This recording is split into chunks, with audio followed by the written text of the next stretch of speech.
It's me again. I'm Jim Watson from CMTC. We are the MEP for Southern California. And the first thing I'd like to do is to give a big thank you to SoCal. I think they did a wonderful job today.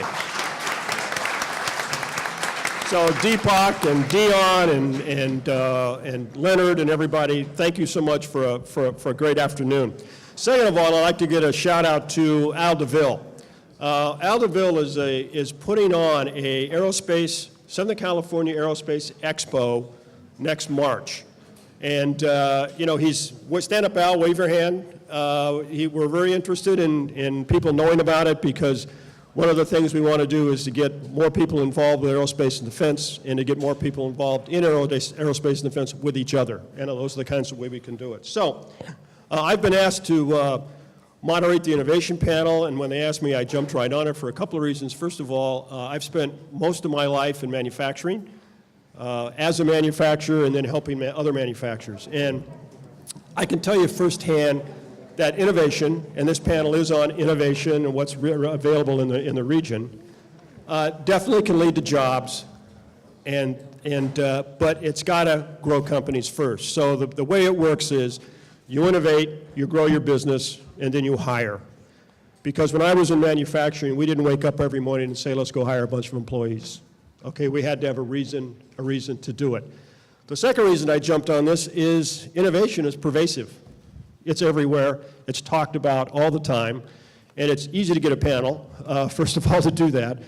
But just to tell you how pervasive it is, driving here this morning, there were at least 5 or 6 billboards or trucks that had some kind of innovative message in there, whatever they were trying to do.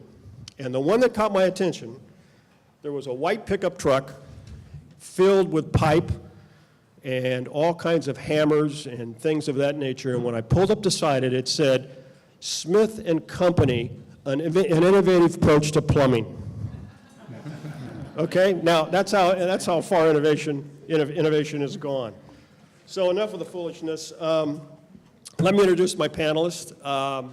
I'm very proud because they are going to deal with a particular part of innovation, 3 parts of innovation that I think is very, very important. One is how to grow. The other is, if you're an entrepreneur, how to commercialize. And then the third is, how do you protect your business when you innovate and be cyber safe? So we'll be dealing with all 3 of those. But let me introduce the panel. First of all, I'd like to introduce you to Martha Daniel. There you go. There I am. She's the president of Information and Management Resources, IMRI. Martha Daniel's career has spanned both corporate and the government sector. She served in the U.S. Navy. Thank you very much for your service. You're welcome. And had a lengthy corporate career with such companies as IBM, Aerojet, Beacons, QVC, ARCO, and FDIC. In 1992, she acquired IMRI. Today, in her leadership and her vision, IMRI manages $300 million in data center operations and provides cybersecurity solutions through their Cybersecurity Intelligence Center. She has a Bachelor of Science degree from the California State Polytechnic University of Pomona and an MBA from the University of Laverne. Welcome. Thank you. Our second panelist is Marwan Hamori. He's the president and CEO of Breck Manufacturing. Marwan has over 25 years of manufacturing and executive experience working in aerospace and defense companies. He grew his first company from $1 million to over $14 million in 6 years, and his second company from $7 million to $70 million in 8 years. He developed this through lean business approaches and with manufacturing processes and adopting the top-line technologies. Marwan holds a bachelor's degree in mechanical engineering and a master's degree in engineering management science, and I'm proud to say he's a member of the CMTC board because of his Midas touch. Okay, we're hoping he can turn that around for us as well. Our last panelist is Michael Swartz. He's the vice president of partnerships for Los Angeles Clean Tech Incubator, LACI. In his role, he's responsible for managing the development of the Network for Global Innovation, the Clean Tech LA Innovation Hub, the LAIC Leadership Council, and coordinating of the Global Clean Tech Showcase called Glow Show. How many of you have been to Glow Show? How many know about it? It is a fabulous, fabulous show. When it comes up every year, I highly recommend you get involved. Mike served as the chairman of Clean Tech Los Angeles for 3 years and currently serves as the board president for Climate Resolve. So before we get started, just a couple of comments. you know, CMTC works with over 900 manufacturers a year. 10 to 15% of those are in the aerospace and defense sector, which means that we work with probably 100 or more manufacturers in this sector a year. And there's a couple of conclusions we've reached, and some of it is in conflict with some of the voting that's gone on in the room today. And my feeling is that this room has kind of defined itself as being collaborative and knowledgeable and wanting to know more. So I have a feeling there's a little bit skewing of the data when we vote on things like, have you used assistance and things of that nature. But there's two things that we've learned in working with small manufacturers.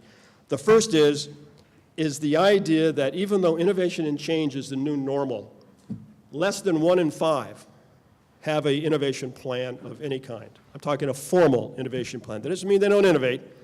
Doesn't mean they don't go out and create new products, have new ideas, but there is not a formal process for them to actually have a continuous innovation program. And I fully understand that coming from manufacturing because we never had one either.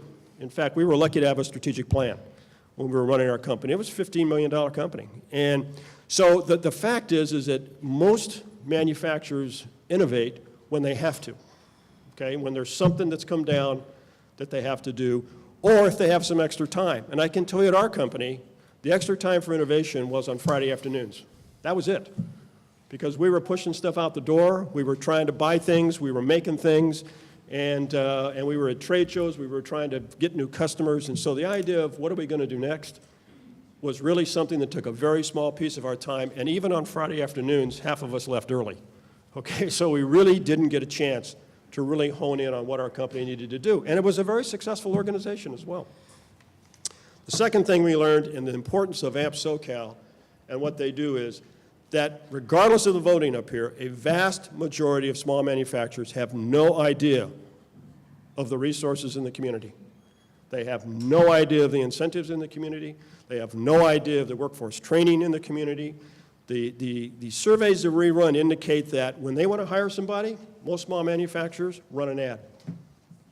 They don't go to their SBDC. They don't go to their community college. They go it alone. And one of the reasons why the hiring cycle is so long is that not only are they running ads in newspapers and get hundreds and hundreds of people who respond, but their job descriptions aren't done very well. And so what's happening is the job description is saying one thing and they really want to hire somebody else. So, you know, I think the key to this is, you know, the person from PwC is he still here or is he left? Well, a year ago, a PwC study indicated that California had slipped to the 20th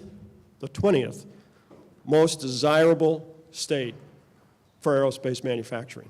The 20th, we fell out of the top 10. And what this means is that we have a very valuable commodity here in Southern California called aerospace and defense suppliers. If we don't take care of it, the challenge for all of us at SoCal and the challenge for everybody in this room is that if we don't get small manufacturers to think about innovation, remember, DoD is building greener and smarter airplanes, right? Not going to give on cost. It's still going to be cost constrained. And so if you're not innovative and you don't quite understand what's going on in the community, or you're not innovative enough to get yourself into another platform, UAVs, commercial space, or any of these other areas, then you're going to be sitting on the outside looking in. And it's our job not to let that happen. We have to take care of this precious resource that this community has, and it's been evaporating over the years. We got to stop it. We got to stop it now, and SoCal, the reason I invest so much time in SoCal, and the reason I have all of our field agents out promoting SoCal, this is the best answer I know so far in Southern California to make this happen. Okay? So, what will our panel cover today? I think I briefly told you what it would, how innovation can be used to grow and recover a business. I think that's pretty important, and I'm going to ask Marwan to kick it off to talk about just what he did to grow his business through innovation. I joined Breck Manufacturing about 3 years ago, and you sometimes think in 1 month after you take over a company, a C-17 program gets canceled, and an F-18 gets announced to be cut in half, and then you ask yourself, what did I do wrong in my life to deserve this? So just to give you a little bit of an idea, Breck Manufacturing is an aerospace manufacturing company that produces hardware for structural components and assemblies for the aerospace industry. Most of what we do is defense. We have commercial work for all the primes, and I'll show you the slide that shows all the names of the customers. We're talking about structure and challenges in Southern California is we have 190,000 square feet that's spread over like a couple of blocks in the city of Gardena, and we have one of our facilities that's 3.7 miles. So many times when you're growing in Southern California, you can't grow a building on the same property. You have to grow it into different locations. It just provides another challenge. As I mentioned, this is a list of the customers that we do business with, and sometimes directly, sometimes indirectly on many different programs. If you've ever seen a slide by a company that's telling you what they build for an aircraft, they normally put one that looks like this. But we build all different types of structural components that go in different sections of an aircraft. Military, commercial, helicopters, fighter jets, all different types. This is an actual picture of a door that goes on a P-8. It's a 737 version of a military version of a 737. This door is a 4-foot by 13-foot long, and it's one out of 4 that opens on the bottom of the aircraft for the weapons bay. Just gives you a little bit of an idea what we do as a company. So as I mentioned, is I joined Breck in 2013. The company lost the C-17, lost the F-18, or 50% of the F-18. Now, the loss of the C-17, for the people who don't really know, that program was stopped, at 276 ship sets.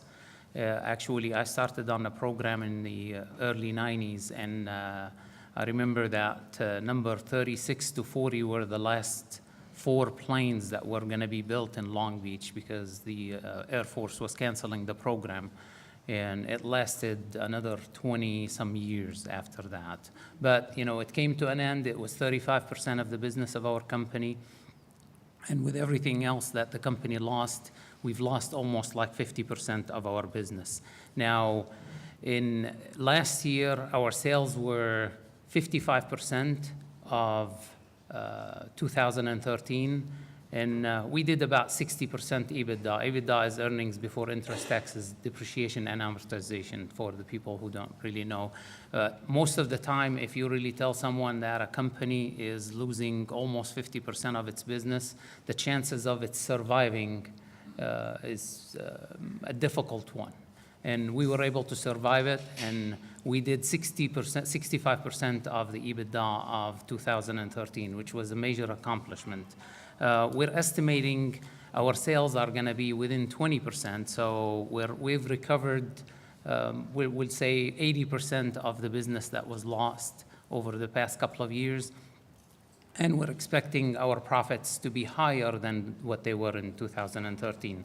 So then you ask yourself, the question is how can you really do that?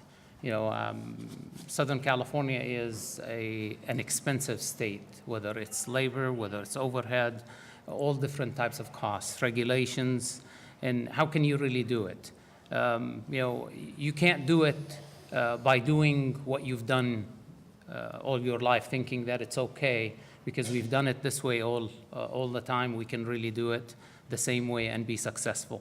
So Ray from Verisurf was saying something about losing the race before you even get started. So I was thinking we always talk about experience and expertise and knowledge of employees, and it's very critical. So a Formula A1 driver will not win a race with a Yugo. And I don't really know how many people remember the Yugo. So you can really be the best driver. So you have to provide your employees with the technology, with the tools to be able to get things done and get them done right. So, some of the things that we've done is we've really looked at the company and worked on many areas, including productivity, and mainly looking at technology and looking at processes. So high-speed equipment is known in the aerospace industry, but you can really look at some of the equipment that companies use, and it's 20, 30 years old. Well, we can't really be competitive, and we can't grow our companies with using old technology.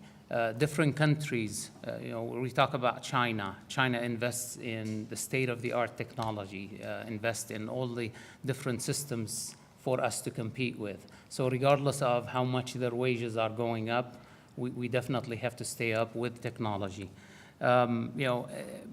Many different processes internally to reduce travel time. So you saw our footprint as a company. So one of the things that I struggled with when I joined the company is seeing the number of people that were traveling between buildings. How can you really bring the work to the work area rather than moving the workers from one building? So part flow, process flow was evaluated, and we've reduced a lot of the travel time. Now, a lot of the travel time is a reduction in employment, so automatically there is always a resentment from the employees. That's change. We don't really like it. So how do you really get people to adopt those things, and agree with you on them? And that becomes I call it's ownership. It's when you get people to understand that at the end of the day is we have to sustain ourselves, and we have to really be able to do it competitively so that we can grow. I was given 10 minutes, and I'll answer any questions that would come at the end. But definitely, it's a lot more detailed, and it probably would take 3 hours to explain to someone how can you really take a company, whether it's 4-folds or 8-folds in sales over X number of years. But that concludes my presentation. Thank you.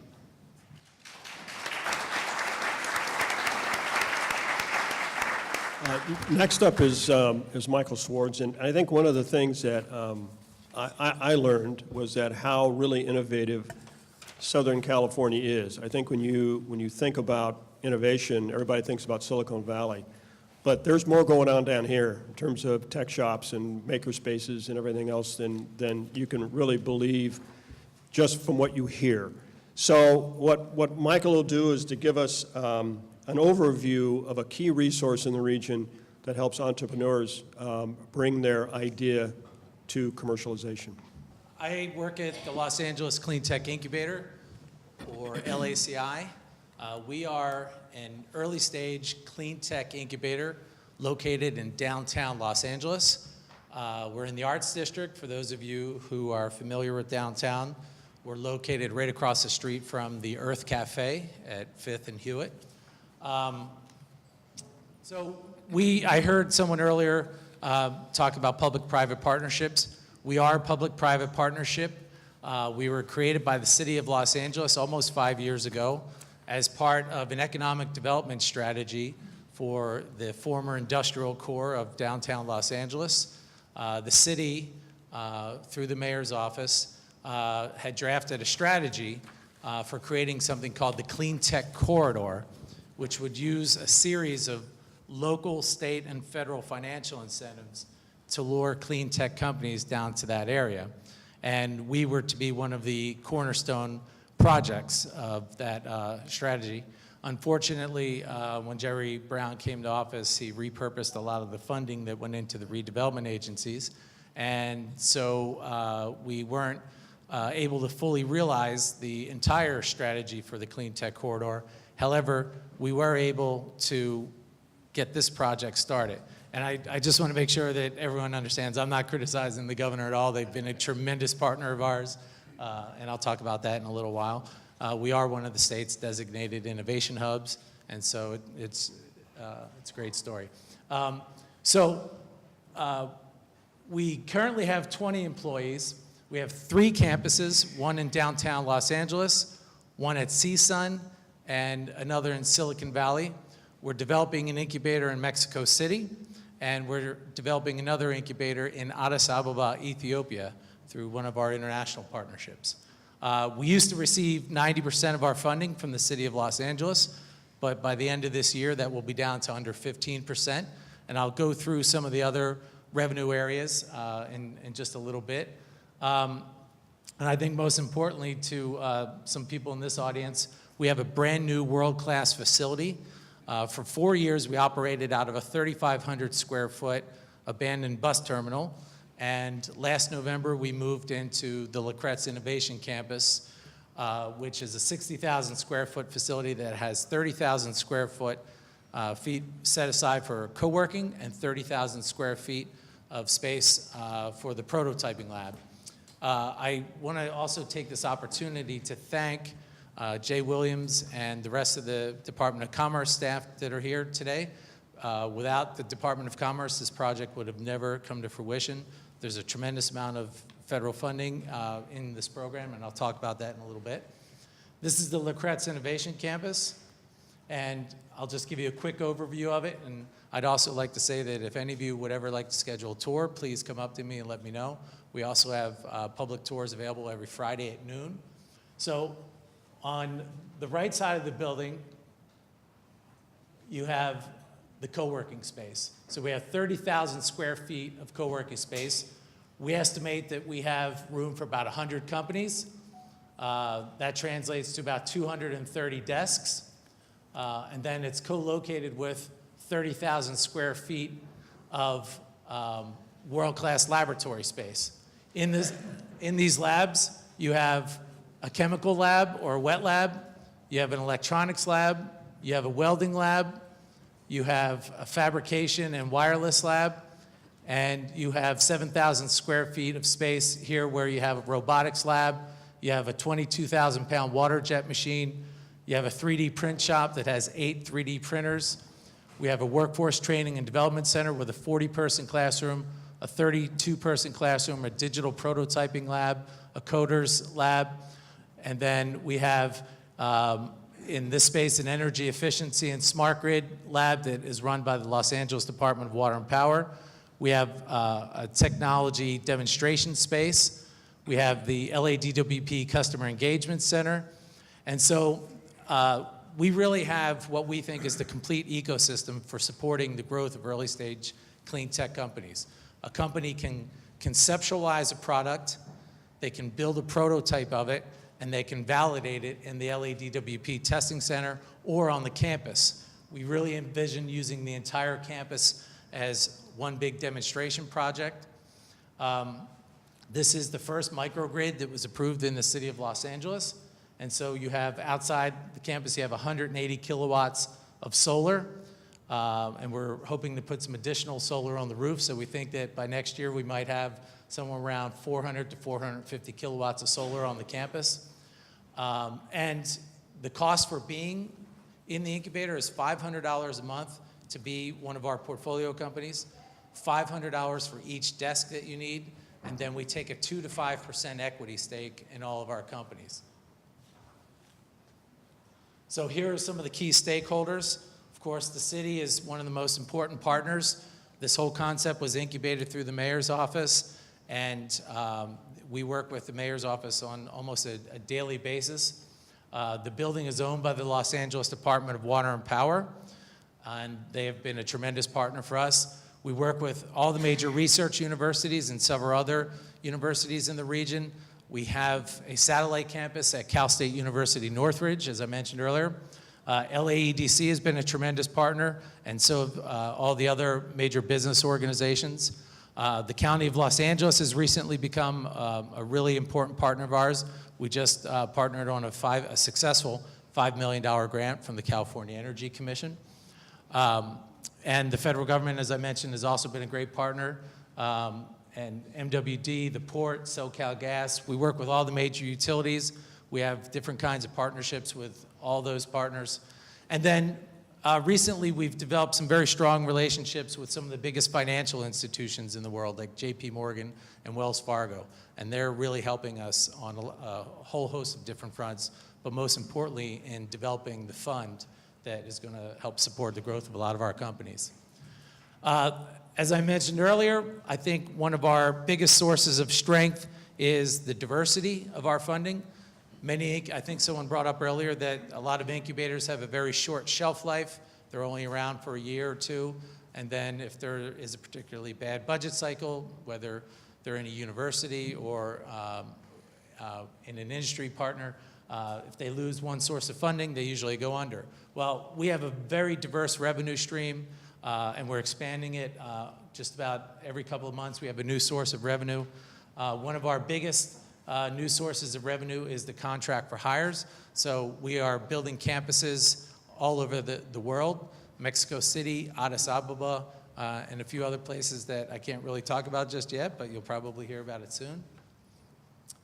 Here's some of the technologies that you'll find at the incubator. It's still very energy heavy, but we are seeking to diversify the portfolio of technologies that you see represented. We're going to have 5 new technology clusters up and running by the end of this year, and they're going to be focused on transportation, water, waste, agriculture, and the built environment. And here's a good representation of our companies. Most of our companies are very, very early stage. Some of them are pre-revenue. Only a few of them have gotten to the Series A round of funding.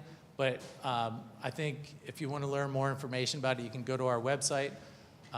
Right now we have 26 companies that are in LACI in the downtown campus. We have 36 total in our portfolio, and we've had 48 companies come through.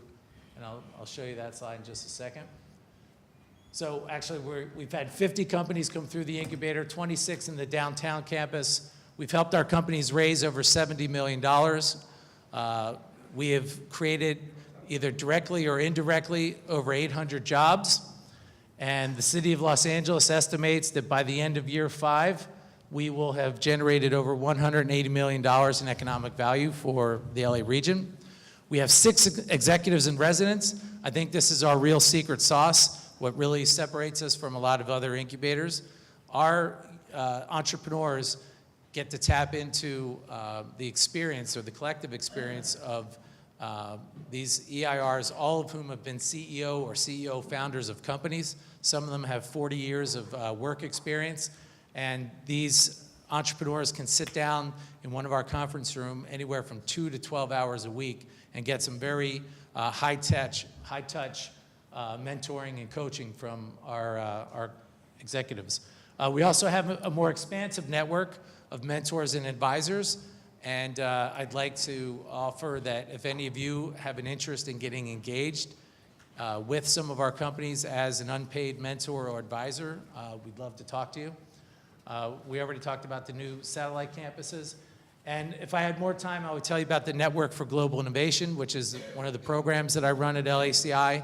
We have developed this virtual network that is hoping to link up accelerators, incubators, and other innovation-focused organizations all over the world, and do best practices sharing and help develop landing pad programs so that if an early stage company from the United States, particularly California, is interested in going into a foreign market, then those partners in that market will help facilitate market entry, and we will do the same for companies that are interested in coming into our market.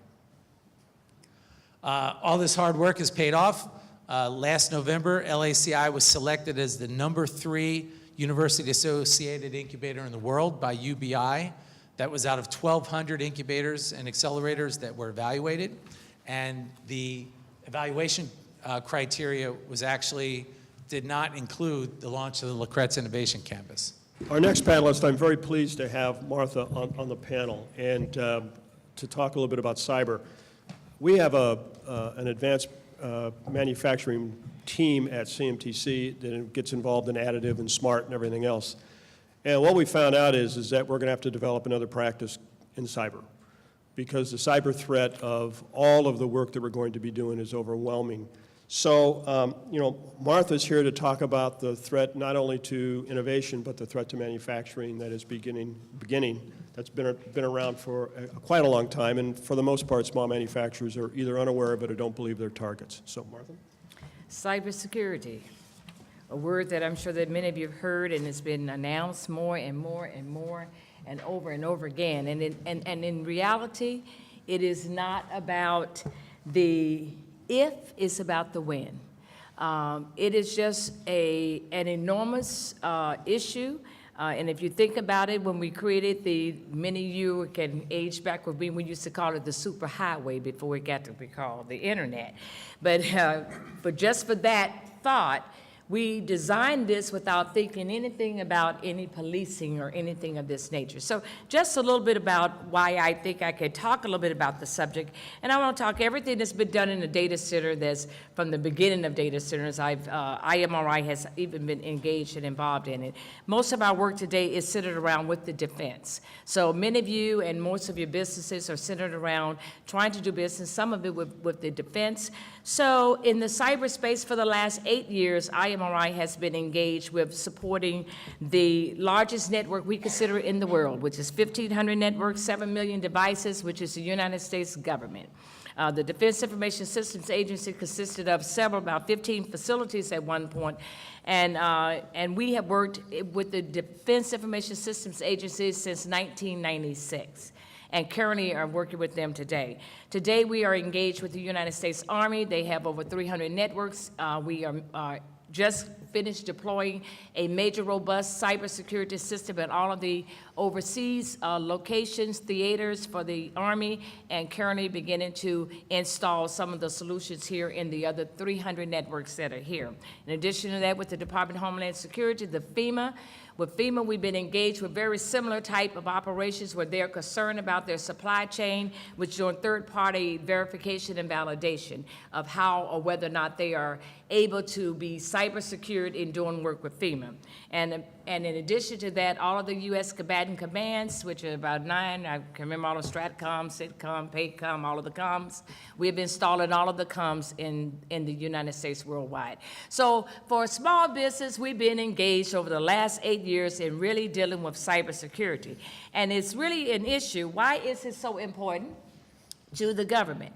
It is important because of state-sponsored hacking. We know that China, we know that Russia, we know that they have created ways by which they want to come in and interface into our systems and get engaged in it. And now 46% of all hacking today is against small businesses. Now, the United States government is concerned about that, and they're focused on really because of the intellectual property. You're developing things, you're developing our innovation for the future, and what you have is very important.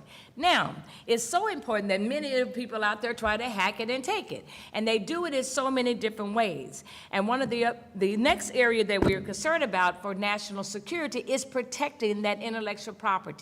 That which you are thinking, all of your designs, all of your ideas, and you have them housed in so many different ways, and I won't even get into how you have it stored and those different things. But one of the things that we are hoping to do is that over the next few years, over the next year, is to create a mechanism by which small to medium-sized businesses will have an opportunity to have protection in their environment, as well as that similar to that and the robustness of it that the larger organizations and the larger companies and the federal government has.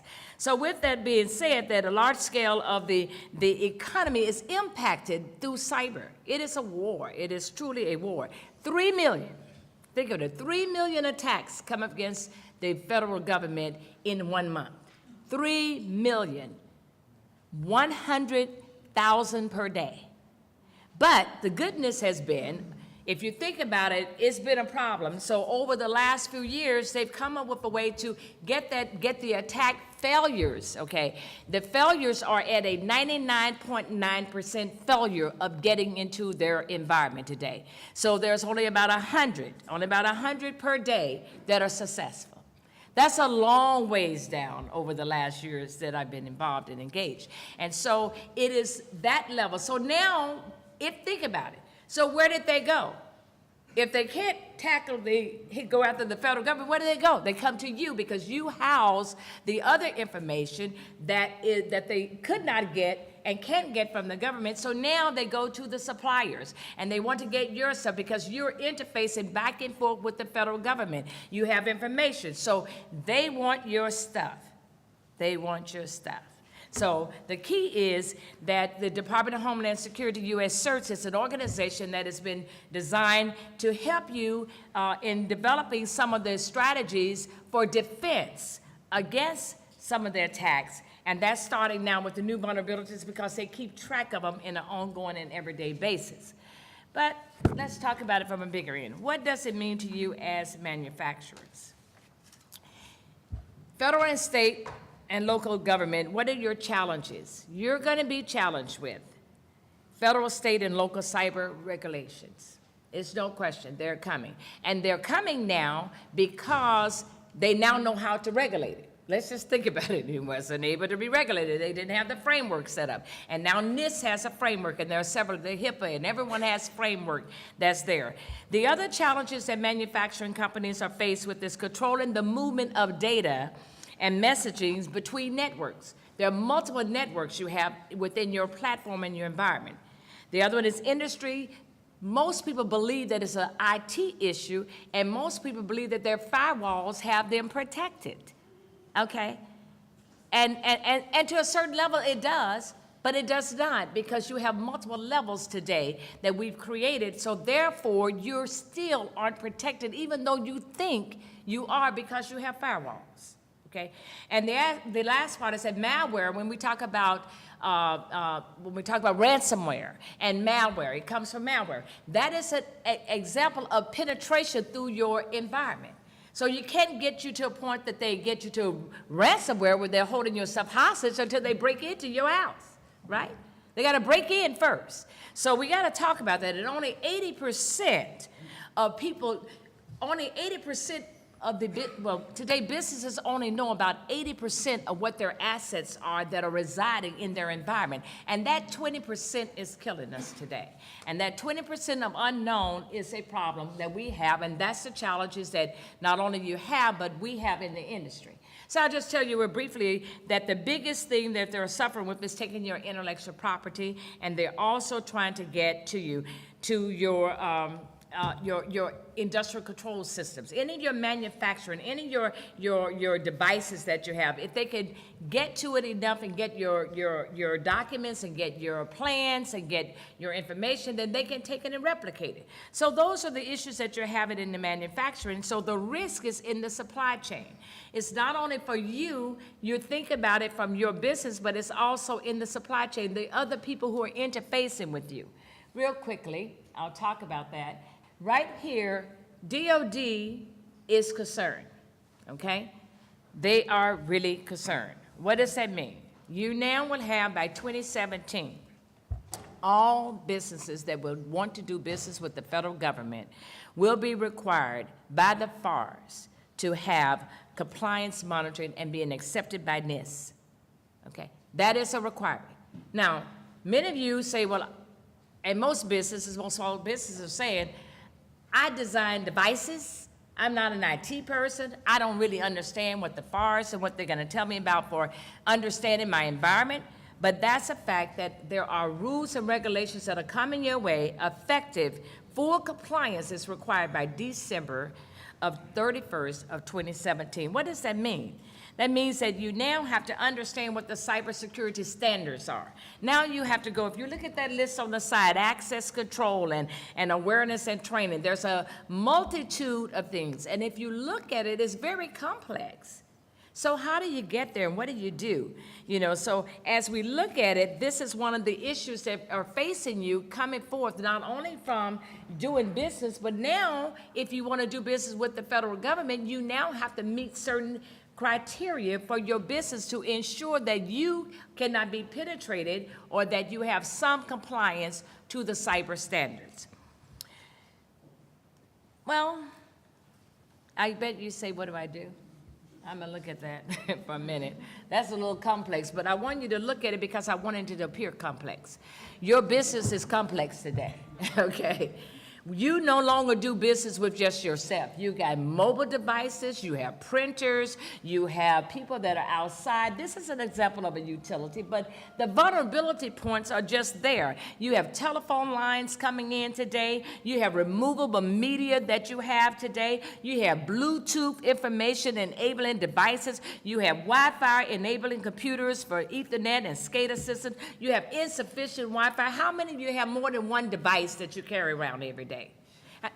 How many have 2 devices, 3 devices?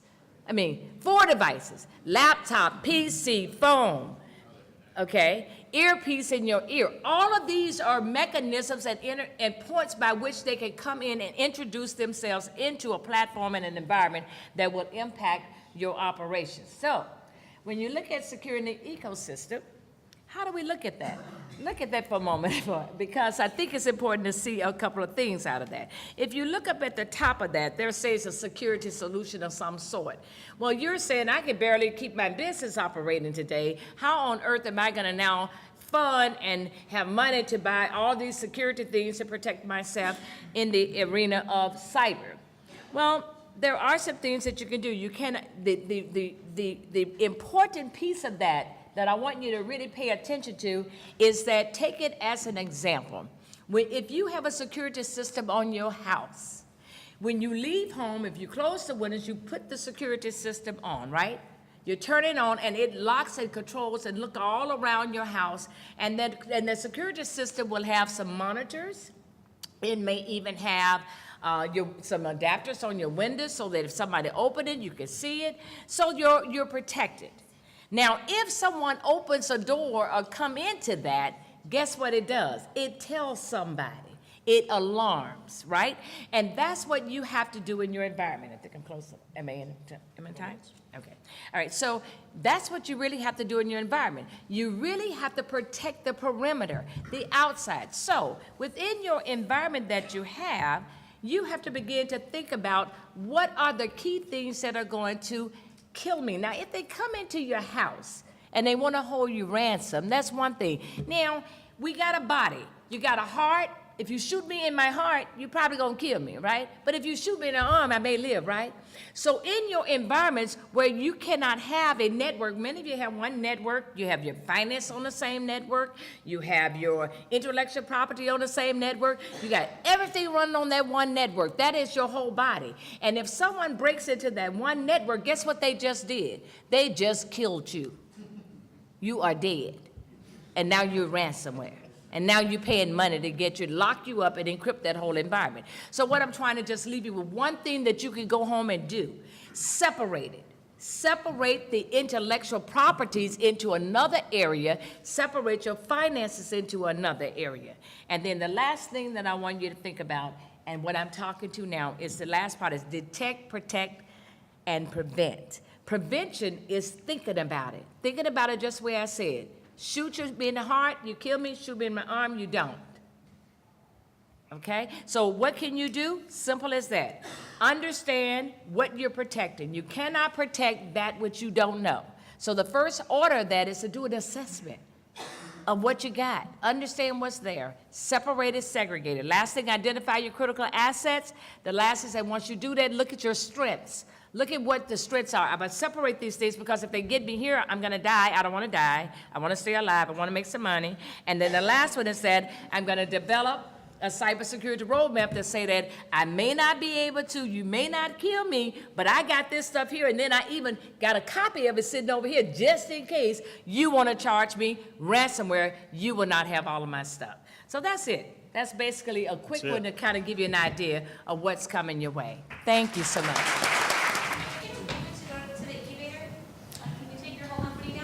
Sure, yeah. We do private tours if you arrange it, far enough in advance, but we also have public tours every Friday at noon. Have you seen, you referenced the DFARS clause, but the parallel, or not parallel, but the similar FAR clause obviously went live in mid-June. Have you seen an uptick in companies getting ready for that? What we've seen is that companies are thinking about it, but most times when they put out a new FAR or something of nature, they take their time. And they really don't jump at it because most things they believe that the government is going to be slow and lagging into getting that to happen. But I would suggest that you don't because of the any business out there, I suggest that you don't play around with it, because it is getting very critical. We support the Defense Missile System as well, and all of their cyber. They have over 200 vendors there, and they're going to be very, very strict about the rules and regulations. Marlon, I wondered what you brought to Breck that you wasn't there before that helped turn him around. Probably thinking out of the box, not doing things the same way you did yesterday. So the same practices that I did in the first and the second company, really looking on the outside, learning, educating yourself about what's available. We don't design anything that we use. We use the designs and services of other companies. Most of the time, people don't really take the time to learn about what's out there, whether it's technology or processes. So opening your eyes to what technologies are available, what processes are available to improve your operations is the #1 key factor. Great. Any other questions? Great. Please help me thank our panel for a great hour.